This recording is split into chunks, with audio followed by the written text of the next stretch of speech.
brought to you by Silver Pumps. Top quality और consistent performance के लिए सिर्फ सिल्वर पंप्स नाम याद रखना। सबसे पहले आज भजनलाल शर्मा ने बाड़मेर की धरती पर रिकॉर्ड बनाया है।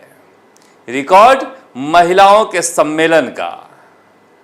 हमसे न पूछो सिपहिया से पूछो। हमने तो कई जगहों से पता किया अपने रिपोर्टर के अलावा। सबका कहना था आज के पहले इतनी भीड़ कभी कम से कम बाड़मेर में महिलाओं की नहीं देखी गई। और इसी तरह से भजनलाल शर्मा महिलाओं से बातचीत करते हुए, गन्ने का जूस पीते हुए, महिलाओं से उनकी परेशानी पूछते हुए नजर आए। भजनलाल शर्मा समझ गए हैं कि अशोक गहलोत और वसुंधरा राजे के रास्ते से अलग हटकर आम आदमी का मुख्यमंत्री बनना ही इनके बस में है और यही रास्ता है।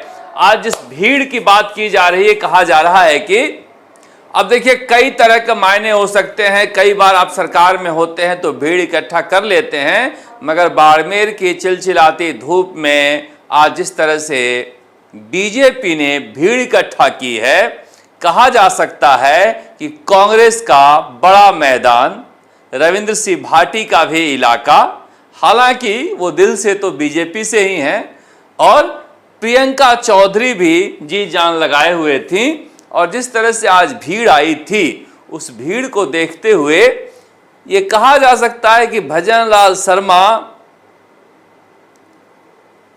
अपने सरकार के चुनावी मोड में आने का इंतजार नहीं कर रहे हैं, बल्कि वसुंधरा राजे और अशोक गहलोत की गलतियों से सीखकर पहले साल से ही सरकार वापसी की तैयारियों में लग गए हैं।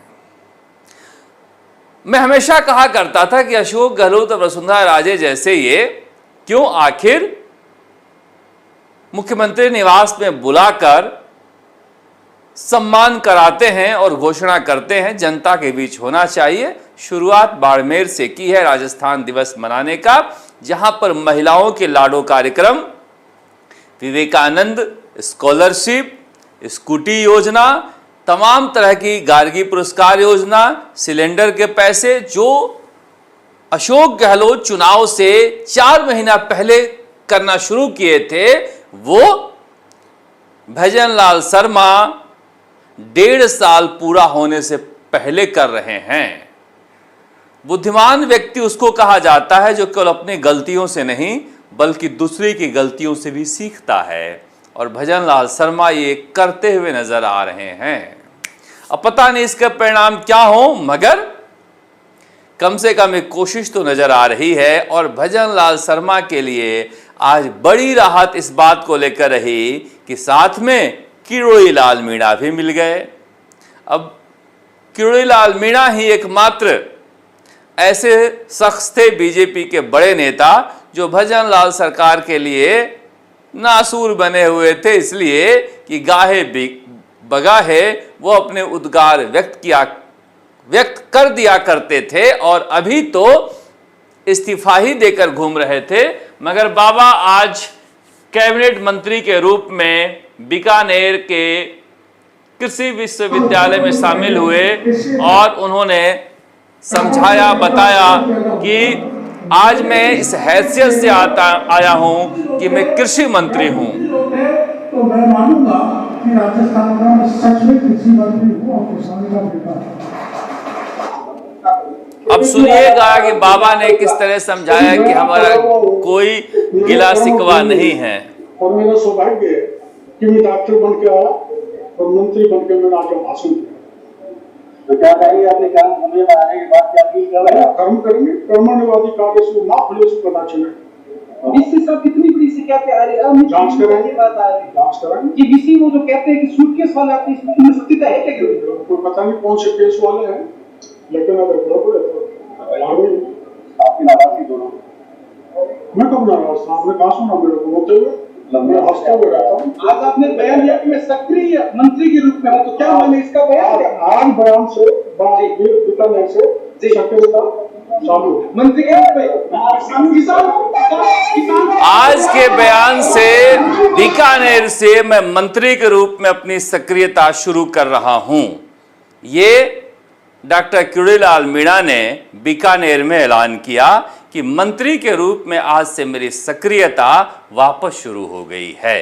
यानी लोकसभा चुनाव के दौरान दौसा हार के बाद इस्तीफा देने वाले डॉक्टर किरोड़ीलाल मीणा ने इस्तीफा वापस ले लिया है। ऐसा उन्होंने आज बीकानेर में ऐलान किया कि आज मैं बीकानेर की धरती से सक्रिय मंत्री के रूप में कामकाज करने का ऐलान करता हूं। मैं कभी नाराज था ही नहीं। वैसे भी सियासत में नेता कभी नाराज होते भी नहीं हैं। नाराजगी अस्थायी नहीं होती है, मगर क्या बात हुई कि डॉक्टर किरोड़ीलाल मीणा मान गए? क्या दिल्ली में कोई बातचीत हुई? क्या नाराजगी की वजह से भजनलाल सरकार पर कोई ज्यादा फर्क पड़ नहीं रहा था, उसकी वजह से मानना बेहतर समझे, या फिर कोई रणनीति में बदलाव है? मगर हमारा तो सुझाव पहले भी था और आज भी है कि डॉक्टर किरोड़ीलाल मीणा की जरूरत इस सरकार को ज्यादा है।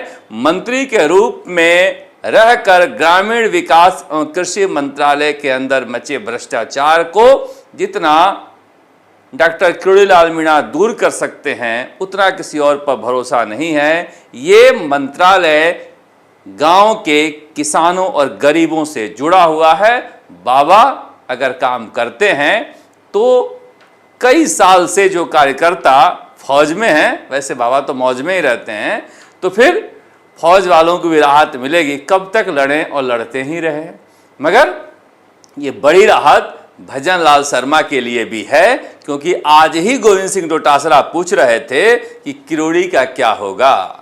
12:30 बजे पूछ रहे थे किरोड़ी का क्या होगा, और शाम होते होते बाबा ने ऐलान कर दिया कि मंत्री के रूप में मेरी सक्रिय वापसी आज से शुरू हो गई। अब देखिए, सियासत में जो चीजें दिखती हैं वो होती नहीं हैं। हो सकता है कोई नई शुरुआत भी हो, पैंतरा तो हम कह नहीं सकते, मगर इंतजार करना होगा। इंतजार करना होगा राजस्थान दिवस तक, यानी कि 30 मार्च तक लगातार राजस्थान सरकार अलग अलग इलाकों में जाकर लोगों को राहत देने का काम करेगी, और ये अच्छी शुरुआत की जा रही है।